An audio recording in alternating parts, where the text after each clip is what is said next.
यही वर्ष 2082 साल 12 महिना चैत मसान्तसम्ममा उठाउनु पर्ने निर्णय गरियो। यदि उक्त मितिसम्म नबुझाए प्रति महिना 10% सुरुको 3 महिनामा र 6 महिनासम्ममा 20% र 6 महिनादेखि 1 वर्षसम्ममा 10% त्यसको ब्याज लाग्ने कुरा गरियो, त्यही पैसाको ब्याज।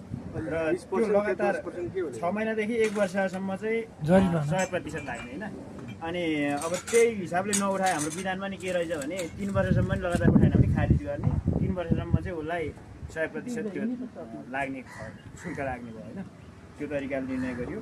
अनि प्रस्ताव 2 जो क्यालेन्डरमाथि गहन छलफल गर्दा आउने वर्ष 2083 सालको भित्तेपात्रो सुतारकार्की एकता समाजको पहिचान खोल्ने र कुनै पनि व्यक्ति वा संस्थालाई विवाद नहुने गरी छपाउने निर्णय गरियो।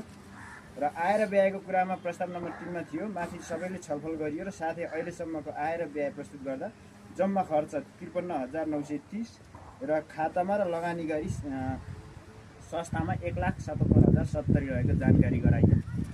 अनि प्रस्ताव नम्बर 4 मा गहन छलफल गर्दा संस्थामा सदस्य रहेका व्यक्तिको साधारण तथा आजीवन आफन्त मर्दा दिने रकम यथावत राखिएको छ र हालसम्म पनि यस संस्थाका सदस्य रहेका व्यक्तिलाई उपलब्ध गराइँदै आएको छ।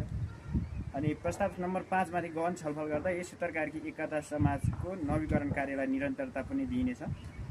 अनि नयाँ सदस्यका सम्बन्धमा छलफल गर्दा आजीवन सदस्य यथावत रहने र साधारण सदस्यले 2 वर्षमा तिर्दै आएको रु 500 रकमलाई 5,000 रकम नपुग्दासम्म नवीकरण गर्दै सो रकम जोडिँदै जाने र उक्त सदस्यको रकम 5,000 पुगेपछि आजीवन सदस्य स्वतः हुने निर्णय गरियो। अनि प्रस्ताव नम्बर 7 माथि गहन छलफल गर्दा यही पुस 26 गते काठमाडौँमा बसोबास गर्ने सबैलाई सहज हुने ठाउँमा वनभोज कार्यक्रम गर्ने निर्णय गरियो। वनभोजको शुल्क बच्चाहरूलाई रु 1,000 र अन्य वयस्कलाई 1,500 उठाउने निर्णय गरियो। पुस 26। अनि विभिन्न यस संस्थाका सक्रिय युवा अनिल कार्कीलाई सुतारकार्की एकता समाजको सदस्यमा स्वागत वनभोजको संयोजक लक्ष्मीबहादुर कार्कीकोमा बच्चा कति वर्षदेखि उठाउने रे? बच्चालाई 5 वर्ष माथिका 10 वर्ष पेटमा भएकोदेखिको 10 वर्षसम्म हुनु नि।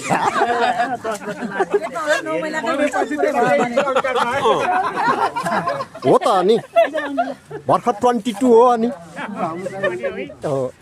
संस्थापक अध्यक्ष हो नि त। 22 दुना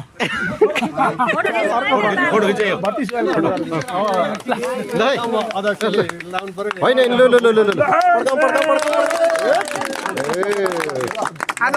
यही वर्ष 2082 साल 12 महिना चैत मसान्तसम्ममा उठाउनु पर्ने निर्णय गरियो। यदि उक्त मितिसम्म नबुझाए प्रति महिना 10% सुरुको 3 महिनामा र 6 महिनासम्ममा 20% र 6 महिनादेखि 1 वर्षसम्ममा 10% त्यसको ब्याज लाग्ने कुरा गरियो, त्यही पैसाको ब्याज।